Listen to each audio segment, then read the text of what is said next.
Galamsey sensem ya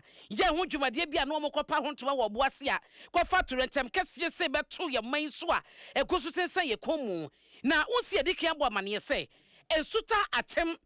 keteke kwan no ahundre kwan na eda honom na fita kwa Takoradi no abeto dwa se nipa bi se chese nade ne ho ena hono wo mo eye Galamsey den video ya babo nte ye de biatuma mo hwe a ano den chese wo mo nti sodogo bi no abe ebe video beto abonte ye kan sadum hayi ye bomu no sia kase bom ne ye bomu premtobre na dwa so sam ye bomu ne ade no wo mo ye Galamsey wo tren kwaro no chese wo mo nti ye case yo meni wo kase ye wi agyengen ye wo mo gira wo ma wo mo eye dwuma na eno enen ye ebi chese ne chese mrantie ya wo mo ebobrei wonsro bia wonsro she ye ne krompo no rewe mpanyefo de beto dwa se sa nioma wo ma se de besa bosumi nsia bosumi nso yi mu no so aman so wo de sika sanko siesie trenkwa no a ye benya sika $18 million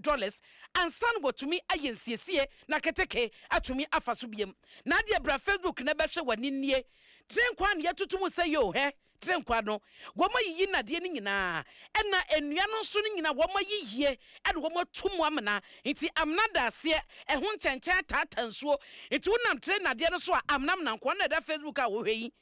ye kasa yi adwuma gusu kos na de waso ye tiade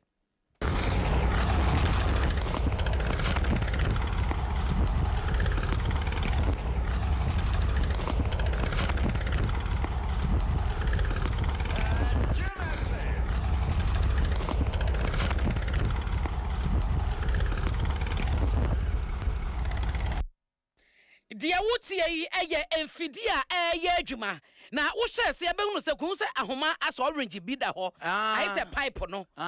ena da ho ma tese mo no wo bu nsuo no fa enti keteke da de no mo pia to nchen eno ma pia na sa so ma ba mu na se esi o mo kwan enti no wo ma pia na menim de otrom se sika kokko hye sa koteke kwan yase agbobotumie tuwa mana de na ehangi wiemu ya yehwe na wonse se de ayi Galamsey nwumade no so yesamtwe na taben be ho ma de ade nye na yewo nti ene ye mane boni ye no space fm ho no wodi ni dwuma wo mu so ye affiliate na na jeyi no woni wodi eche rewremu a ene wodi wenu bai na ye nkone ne ni nkomo ne misa se ebre ben na chukuchukuchuku wo kwatwa de ba ye na na je ma ha o Abe amejo so. Nana adwuma ne guso kwaso na ye bo mu ama ne yi. Wodi odi ba ye ti a wo magyan anaso guso ye. Tene se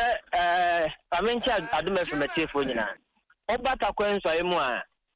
train no ehya ase se ejaye adwuma ye e wa hanom no ehya ase afia ababesen ko no.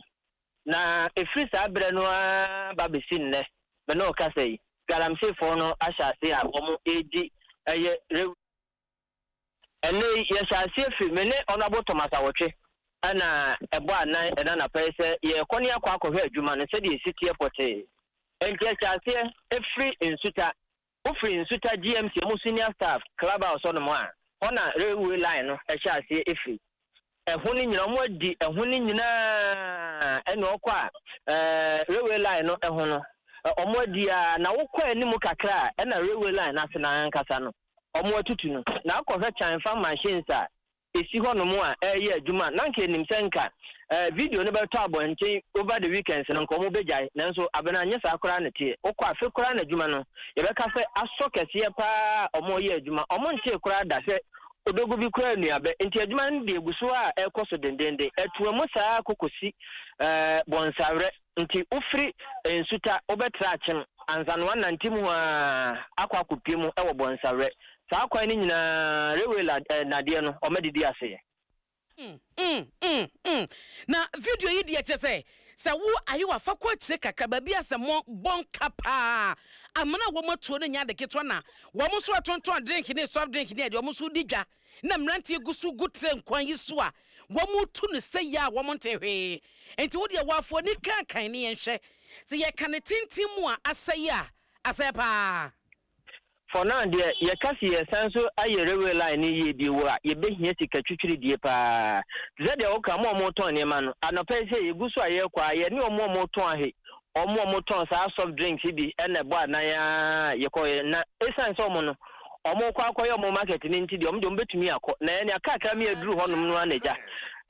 enkwan de kwa na yesan yechi okohwe adwuma omo aye no honom a abena enye adwuma ketwa ena enye kaketwa ena omo de ama oman Ghana no na last 2 years ekura no former MC ono nso kura na no dem se ohwe ECG4 pylons ana eno nso wo esuo so pylons na de akakaka no a de nyinama hoden ekọ Cote d'Ivoire na ade no eno nso mu didi asie nyina ama asojafo ene ko ya kokobo aye ma ene adwuma na omo ye no ejaye efiri eye Nsuta eye emfie saa de kokosi Akyem ansana mfie na san toa so akwa akosi bonsawre enti so mo hye mfie na so mu di a so wan fa waso amfa nto fom a nya ade a obehu na ene di asoto fom me di masoto fom me kwa metietie mu no onni Nsutafo ni bi di nkomo a omo ka to se ade na hye ase achepa ema rewe mpanyimfo kwa watakwa emre bi omba omo be ka kire omo se de Galamsey fo ha omo no nkomo mo amabo ne kakra no mo fa nkonko fele but also so ya bo no kura mawa nya dia betimi de ka e dia akwa fele mate nana manya ne tie se assemblyman na wo Nsuta electoral area ben wo wonne gugusu na mo a for now there be ono for now no ko na djuma ayo ko bia na ye wo no ho network ne ho nti so fi ho no na obakrom mate enti be se ye kasa yi amane beto odwade posifo nko ho asrafo nko ho wo bia nko ho ntino wo muguso a eno ano bamboni bia nru honom for now de obi anu ho nti omzo muguso a omoyo omadwuma so tie sound na na ebo na chanfa machines ne gu honom a ye adwuma sa na nsuo bi nso ben ho nti honom mo ye adwuma na normal ho e de akwa kogu nsuo nso okokохwe nsuo nani a abena anya zeketwa ate nana moni adwuma why ene important mo ne yakọ ye no Nsuta na ne video na wo hwe no ho nkoma na ye die no dire nkwa na sese na skeleton de tuatu awiem na de no adane skeleton ene wo mu gu fa ne fa we no mo fe no one leg